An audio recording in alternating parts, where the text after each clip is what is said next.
Se a gente analisar dados, inclusive do primeiro semestre em relação à segurança pública, a gente teve uma média de 2 roubos e furtos de celulares por minuto no Brasil. A gente pode dizer, então, que o brasileiro está se acostumando com isso, né? Claro que tá. O brasileiro está acostumado. Paulo, olha há quanto tempo você ouve dizer que a pessoa sai na rua com a carteira do ladrão, com o celular do ladrão.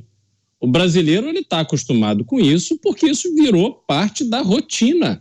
Isso está incorporado ao cotidiano. A partir do momento em que as pessoas perceberam que elas precisavam ficar dentro dos seus prédios, das suas casas, com muros altos, com grades, com segurança na rua, segurança no prédio, segurança na escola, segurança não sei aonde, tudo privado.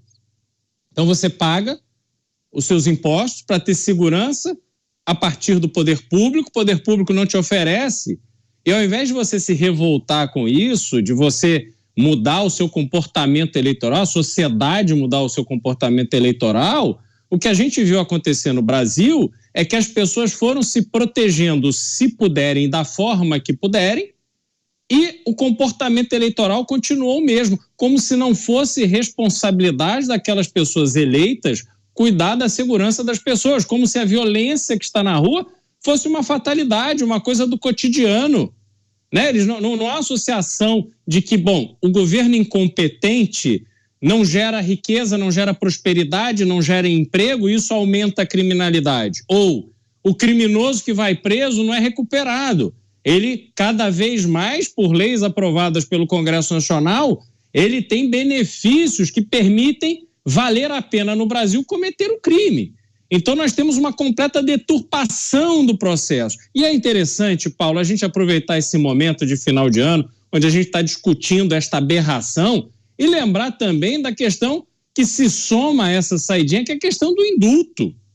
Nós tivemos 2 presidentes, Michel Temer e Jair Bolsonaro, cujos seus indultos foram invalidados pelo Supremo Tribunal Federal. Então, no Brasil, além de tudo, só vale indulto à esquerda.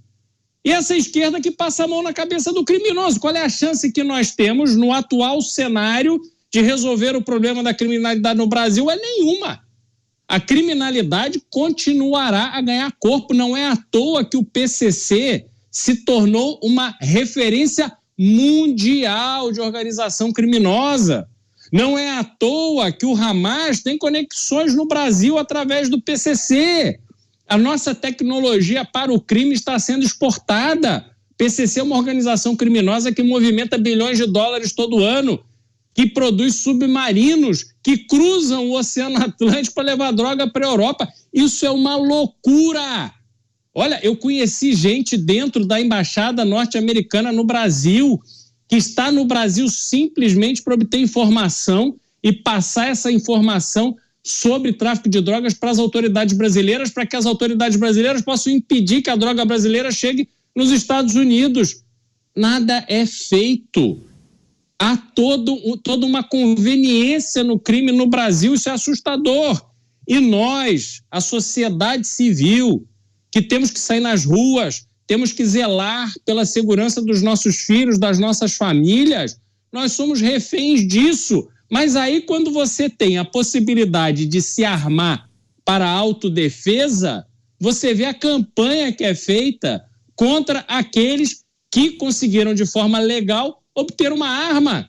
São transformados em criminosos, enquanto os verdadeiros criminosos estão armados até os dentes com armas de grosso calibre, algumas que nem o Exército tem. Eu me lembro, Paulo, quando o Rio de Janeiro foi anunciado vencedor da disputa para sediar as Olimpíadas de 2016, um helicóptero da polícia foi abatido por marginais, como um recado para dizer que se não combinasse com a vagabundagem, não haveria Olimpíadas.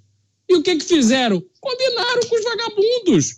Então, assim, essa dinâmica que existe no Brasil, em São Paulo teve a mesma experiência, eu não me recordo que ano foi, mas se não me engano foi no governo Cláudio Lembo, em que simplesmente os ataques foram se proliferando na cidade de São Paulo e só cessaram quando houve algum tipo de acordo. A gente não sabe o que foi, mas de um dia para a noite parou. E parou por quê? É estado paralelo, né, Beraldo? Exatamente. Então, assim, a marginalidade se convenceu de que atacar postos policiais, a cidade, não valia a pena? Não. Alguma coisa aconteceu, Agora, algum interesse foi atendido e pronto. Biraldo, você sabe que eu estava ouvindo teu comentário. Coloca o nosso time na tela, Filipão, para conversar com o Zé e com o Mota também. Estava dando uma olhada aqui e os preços foram liberados hoje por volta das 6, 7 horas da manhã, né? E já estão começando a pipocar notícias. Eu vou trazer uma para vocês, Mota, vinda da cidade de Campinas. Dá uma olhada nessa notícia aqui. Polícia Militar encontra 14 detentos descumprindo normas da saidinha em bar da cidade de Campinas. Os homens estavam consumindo bebida alcoólica e tinham porções de drogas, segundo a própria polícia. Nós estamos falando de 7 horas da manhã, a notícia é das 4 da tarde, Mota. 4 da tarde. Pois é, Paulo, é por isso que eu repito, não vamos discutir direito penal, vamos discutir segurança pública. Quem tem o mínimo de familiaridade com segurança pública sabe que muitas pessoas escolhem uma carreira no crime. Elas não têm uma outra ocupação, elas não têm nenhum outro interesse. Elas descobriram em algum ponto da vida que elas podem ter acesso à maioria das coisas que elas querem através da violência, esse é um fato. Elas descobriram que no Brasil o crime não dá muito problema. O pior que acontece é eles ficarem alguns meses ou alguns poucos anos numa penitenciária controlada pela facção deles, onde eles vão ter direito, a quem sabe, a fazer churrasco, a receber drogas, a ter visitas de mulheres, a fazer festas. São coisas fartamente registradas, basta fazer uma busca na internet. Tem até casos de presos fazendo live de dentro da penitenciária, né? Todos nós praticamente já recebemos uma ligação do falso sequestro que vem de dentro de uma penitenciária. E aí o sujeito sabe, depois desses 2, 3 anos lá dentro, eu saio, eu vou ser promovido na organização, e aí vocês sabem os nomes das principais organizações, não preciso repetir aqui. E quando ele sai, ele vai fazer exatamente a mesma coisa que ele fazia quando entrou, ou pior, né? Tem muita gente que se recusa a ver essa realidade, que tapa os olhos ou com ideologia ou com uma ingenuidade temperada com juridiquês. Então você senta diante da pessoa, ela vai te falar da lei tal, da ressocialização, dessas coisas todas. Nada disso vale na vida real. A vida real, Paulo, é isso que você disse. Você solta o cara, ele sai da prisão e imediatamente passa a fazer aquilo que ele fazia antes. Então, a gente tem que se fazer uma pergunta honesta, corajosa e legítima. O que a sociedade vai fazer com alguém que escolheu dedicar a sua vida à violência, a fazer o mal aos outros? Nós vamos sentar que nem polianas e ficar repetindo que é um direito do preso, que é um benefício, que ele tem direito porque está na lei, porque a nossa Constituição proíbe, até que todos nós tenhamos sido vítimas de um crime violento, até que todos os nossos parentes tenham sido vítimas de crimes violentos. Até quando a gente vai continuar aceitando isso? Porque, eu repito, isso é um fruto da atitude que a maioria da sociedade tem, contaminada, né, por ideologia e por esse juridiquês sem sentido algum. Zé, isso é um negacionismo puro, né, meu amigo? Não discutir o juridiquês, não discutir o direito constitucional e o direito, em geral, é a barbárie, né? A lei da força. Direito é uma coisa, justiça com as próprias mãos. Não tem contra nada o direito é a força. Não tem nada a ver. É a força. Não é. Eu estou falando de sem moral. Direito, a moral sem direito eu sou mais forte, eu reajo e fazer justiça com as próprias mãos. Não tem nada disso. Há que se discutir direito. Erradamente o que eu falei aqui. Não respeitar direitos é fazer justiça com as próprias mãos. Se vocês dizem, vamos deixar de lado o direito, o legal, vamos deixar de lado esse debate idiota. Eu não falei isso, leis. eu falei que é para deixar de lado o juridiquês. Não coloque palavras que eu não falei na minha boca. Porque se a gente vai falar sobre uma lei que é completamente imoral, como o Paulo disse, você tem um cara que jogou a filha pela janela. E aí a justificativa não, tem que soltar ele porque a lei diz. A gente tem que ter coragem de dizer essa lei é absurda, essa lei é imoral. É isso. Não é fofo dizer que não deve cumprir uma lei, Mota. Não é fofo. tem que cumprir a lei dos dois lados. Se a lei estiver errada, tem que mudar a lei. E eu defendo que muda a lei. O que eu não defendo é que seja a barbárie, que seja a lei da força maior. Não pode ser assim. E quando o pai mas hoje é. 4 anos, por exemplo, o direito à defesa. Você acha que deixar um pai que jogou a filha de 4 anos da janela livre, isso não é barbárie, Zé? Isso é o quê? Civilização? Isso é proteção de direitos humanos? Civilização é a lei. E a menina? A civilização é a lei. Zé, que morreu, que está agora numa cova no cemitério. Olha, Mota, civilização é a lei. A civilização é a lei. O Estado não pode se vingar. Eu acho que o cidadão tem o direito de se vingar, mas usar o Estado, usar a força do Estado para vingar alguém, essa sede de vingança que todos têm, eu tenho, você tem e todos têm. Mas é preciso ter uma lei. Não há como você não ter lei. E é preciso seguir a lei. E pronto. Zé, não há outro caminho. Sem a lei é barbárie. O que a gente viu naquela cena do Rio de Janeiro, em Copacabana, em que um senhor foi ali tentar proteger uma moça que estava sendo assaltada e tomou uma coça, aquilo é a lei do mais forte que manda nas ruas do Brasil. A gente já está submetido à lei do mais forte. E como defender a lei do mais forte? Não tem como defender. Aí você vai fazer a mesma coisa que o bandido faz. Mas é você vai fazer a mesma coisa que o bandido faz, desobedecer a lei. Mas é você que está defendendo isso. Você está defendendo uma lei que protege esses vagabundos. E quando o cidadão tenta se defender, lei, meu irmão. O cidadão é investigado. É a lei. Mas é a lei. Só que a lei hoje está sendo atropelada, Zé, quando você vê essas audiências de custódia soltando por 10, 20, 30 vezes o bandido. A lei não diz isso. Desculpa. Mas eu estou entendendo que vocês, os dois, estão defendendo desobedecer a lei, deixar de lado a lei penal, a lei de execuções penais e ir para a barbárie. Ou seja, o cara matou, vamos matar ele também. E voltar a dar leão, olho por olho, dente por dente. A lei já é desobedecida pela justiça. Não há lei no Brasil que diga o sujeito pode cometer 30 crimes e ser solto, Zé.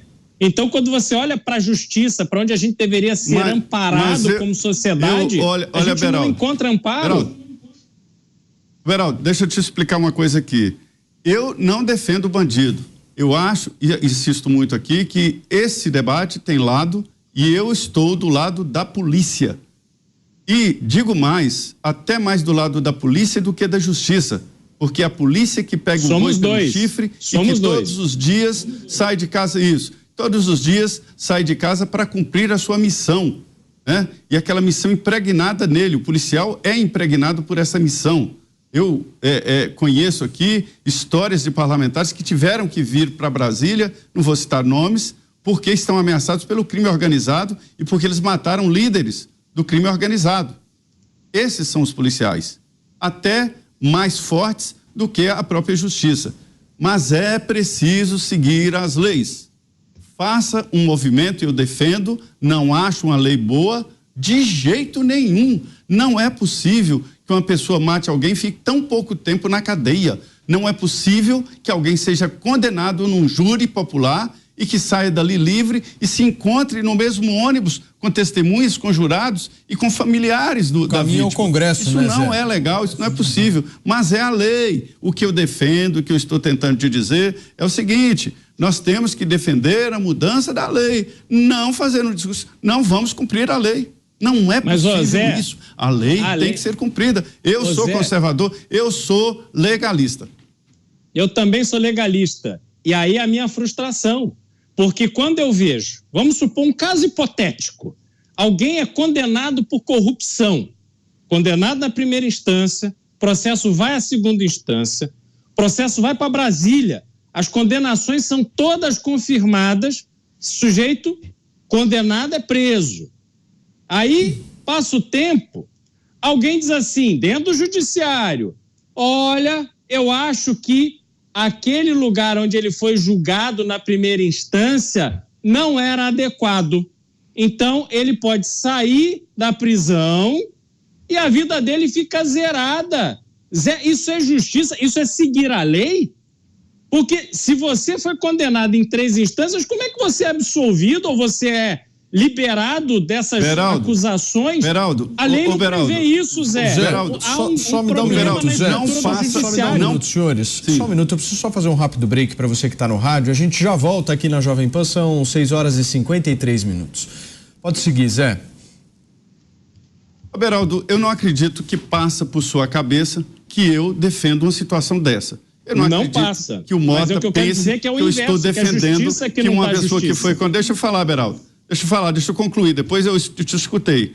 Não é possível que passe pela sua cabeça, com uma pessoa inteligente do Mota, que eu estou defendendo uma situação dessa. Que alguém que mata e que fique tão pouco tempo na cadeia. Eu não estou defendendo que alguém seja condenado ou por corrupção, ou o caso de morte do Celso Daniel foi isso. Chegou no Supremo e disse, olha, lá na primeira instância ele não teve direito de defesa, aí volta tudo e todas as sentenças anuladas.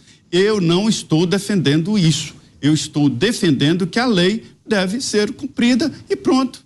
É isso. Tem que ser cumprida. Ah, eu não gosto da lei. Então vamos mudar a lei. Eu, conversando com o ministro Marco Aurélio, ele era ministro do Supremo, e falei para ele assim, ministro, o senhor deu uma condenação aqui ao Estado para pagar um medicamento de 12 milhões de reais para uma doença que não será curada.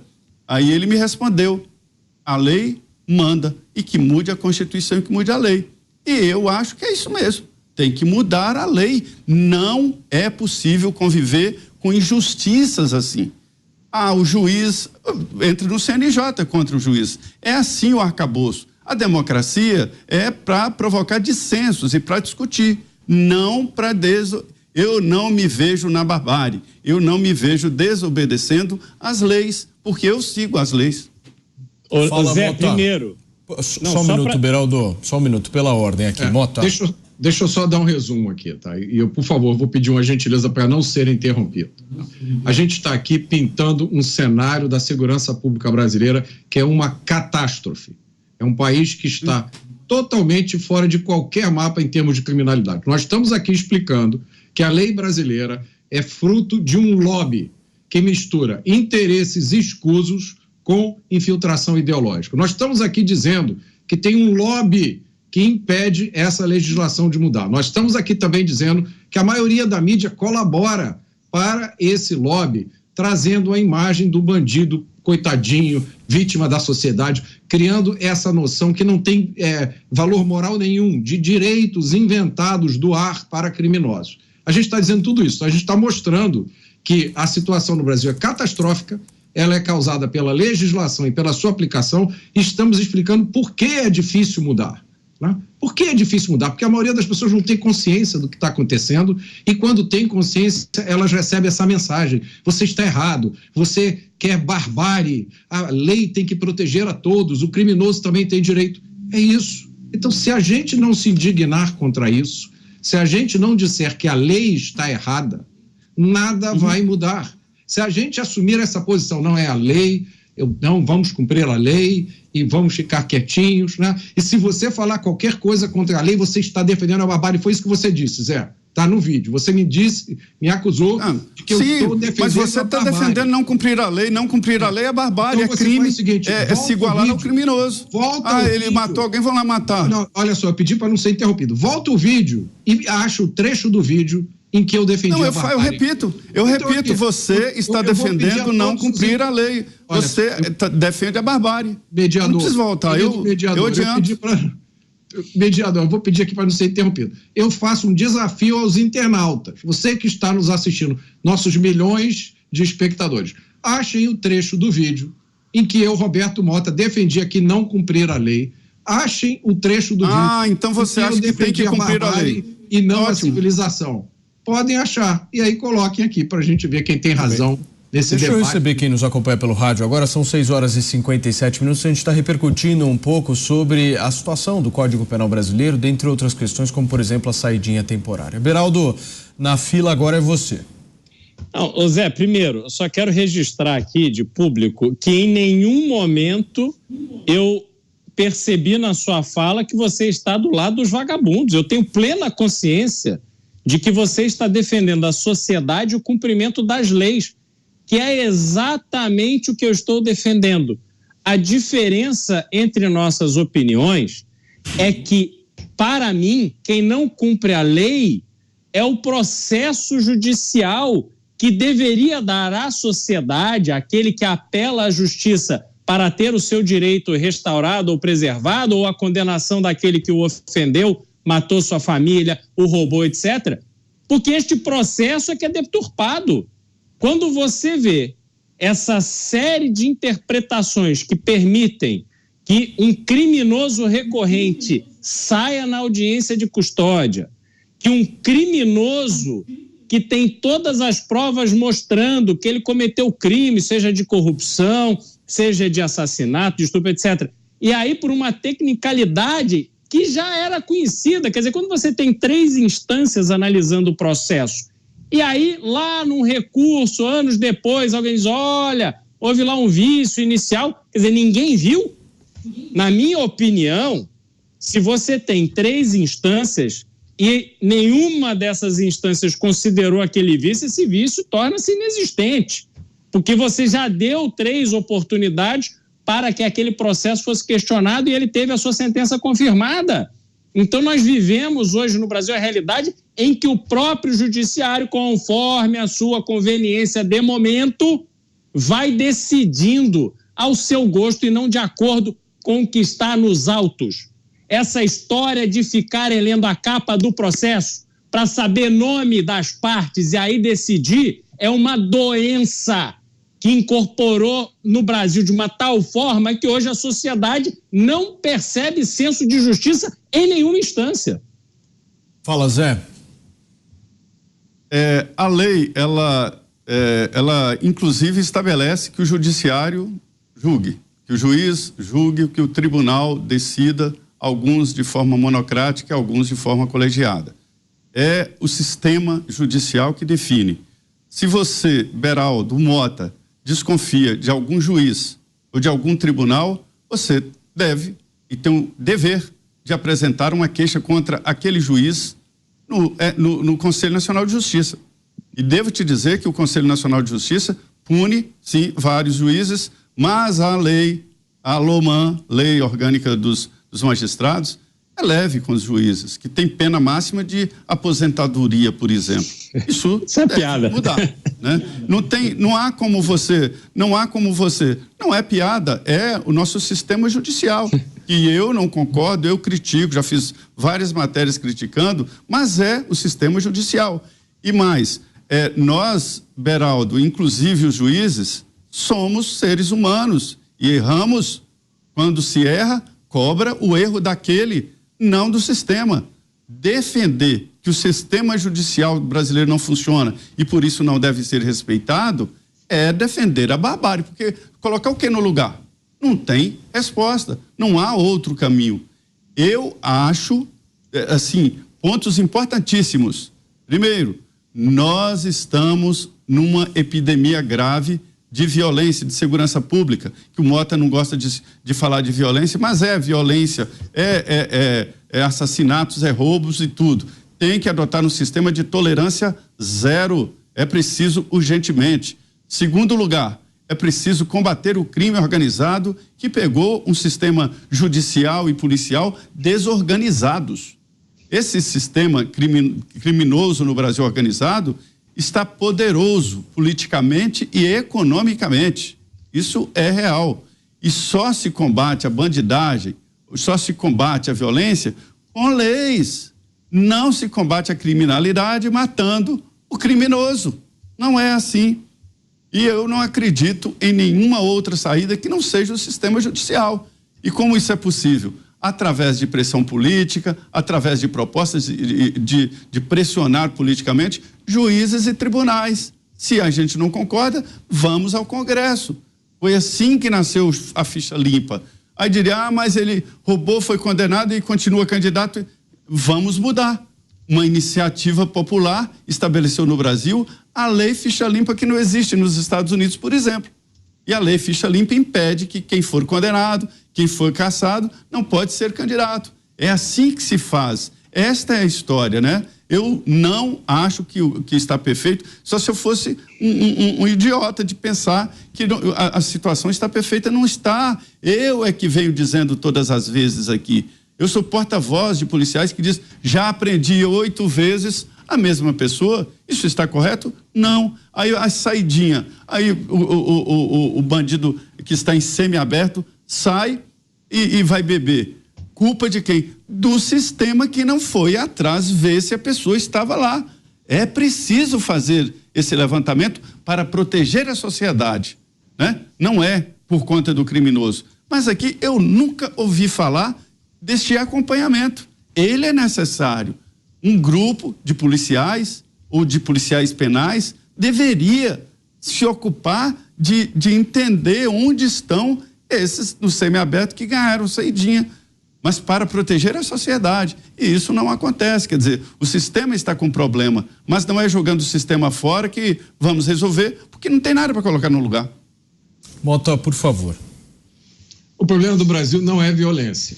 A violência é um instrumento do crime. Há crimes bárbaros, terríveis, que são cometidos sem qualquer violência, né? O sujeito faz uma operação, desvia bilhões de reais de dinheiro público e, por conseguinte, mata pessoas que não têm acesso à saúde, que não têm acesso à segurança do Estado, mas é um crime completamente sem violência. Então, o problema do Brasil não é violência, o problema do Brasil é crime. E eu vou repetir, essa crise de criminalidade do Brasil é fruto de ideologia. Ela não é acidental, ela não é um acidente de percurso, ela não é uma coisa que aconteceu sem querer e que agora basta a gente se unir, dar as mãos, convencer o Congresso Nacional e tudo vai mudar. Não funciona assim, porque há um lobby que impede que a legislação penal seja endurecida. Esse lobby transformou um projeto de lei que era para ser um pacote anticrime quase num pacote pró-crime. A mudança que nós, que sofremos diariamente com crime, queremos para o Brasil, ela passa por a gente usar as palavras corretas. Ela passa também por uma postura moral correta. A gente tem que ter a coragem moral de apontar as coisas. Eu só vou citar um fato aqui. Aconteceu nos últimos dias, eu recebi hoje, a Defensoria Pública do Rio Grande do Sul pediu a interdição de uma penitenciária que foi inaugurada há menos de um mês. E a Justiça deu essa interdição, porque a penitenciária está quente demais. Então, a Justiça deu um prazo de 72 horas ao Estado para que adote providência. Eu pergunto para vocês, respondam para mim, quantos milhões de brasileiros estão, neste momento, vivendo em uma casa que está quente demais? Em um barraco que está quente demais? Quanto tempo a Defensoria pediu para que o Estado brasileiro resolvesse esse problema de calor nas casas dos trabalhadores honestos? No entanto, uma penitenciária recém-inaugurada, ela foi interditada, porque está quente demais. Isso é um exemplo das coisas que eu digo aqui. Beraldo, para a gente fechar. Bom, vamos lá. Primeiro eu queria registrar que eu conheço diversos magistrados que são pessoas honradas e corretas. Eu não... Claro, a gente vê os casos que tomam repercussão e são esses casos que geram repercussão que formam a percepção do brasileiro em relação ao sistema judiciário. E a gente vê quem tem senso crítico, quem tem informação, que acompanha o que acontece no dia a dia, essas decisões que são tomadas por pessoas muitas vezes querendo algum tipo de benefício pessoal, querem uma promoção, querem uma indicação, querem isso, querem aquilo. Isso tudo vai deturpando o processo de justiça no Brasil. Aqueles que estão ali conduzindo audiências de custódia, veem um criminoso reincidente e o liberam a partir de uma ideologia, de uma interpretação pessoal do que deve acontecer com o criminoso. Isso deturpa o processo de justiça. Esse é o ponto mais grave que a gente vive hoje. E aí a gente precisa olhar para a sociedade brasileira como um todo, como é que a gente se adapta a conviver com a criminalidade. Então você tem, desde uma juventude onde fumar maconha, por exemplo, se tornou algo absolutamente corriqueiro.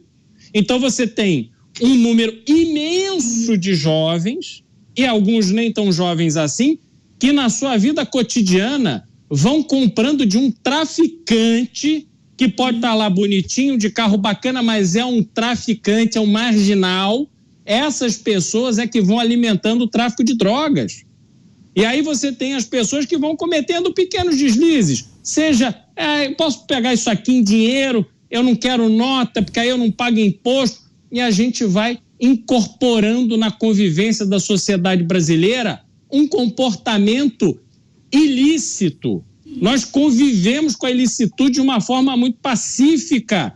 E isso tudo vai formando essa forma de funcionamento da sociedade brasileira, onde o crime também se sente à vontade para prosperar. Porque o Mauricinho, que está lá nos Jardins, no Itaí Bibi, Ipanema, no Leblon, não quer que o traficante deixe de fornecer a maconha de qualidade, a cocaína de qualidade. Então é um sistema que se formou na sociedade brasileira que é doentio. Isso só se resolve com a aplicação dura da lei. Tem que ter cadeia que seja cadeia de verdade para quem for encarcerado viver e pagar a sua pena como preso, sem esse negócio de ter que ficar ali comprando substância ilícita e dar um dinheiro aqui, outro ali, aí vem, aí consegue um celular, consegue um videogame. O que é isso? Isso é uma loucura que a gente vive. Então nós não temos bons exemplos a nos espelhar, porque o exemplo bom que eu vejo é o exemplo de El Salvador. Lá, de uma hora para outra, se tomou a decisão de acabar com a criminalidade vinda das gangues, construíram cadeia para 40 mil pessoas e meteram 40 mil pessoas em cana que estão lá, vivendo vida de preso. Talvez, se a gente tiver esta interpretação no Brasil, aí sim a gente vai ver uma mudança de comportamento da criminalidade e também da sociedade, que tem que parar de conviver de forma pacífica em relação ao crime. Mota, você me pediu rapidamente. Rapidinho. Primeiro, todos os juízes que eu conheço são sensacionais e alguns são heróis. Juízes, procuradores, promotores. Segundo, o maior absurdo de tudo isso que a gente falou é que essa lei, que é tão cuidadosa na proteção de criminosos violentos, ela não protegeu algumas pessoas que foram recentemente acusadas de crimes, né? Para quem não está entendendo, basta rever aquela cena de idosos, mulheres e crianças amontoados junto com homens num ginásio em Brasília.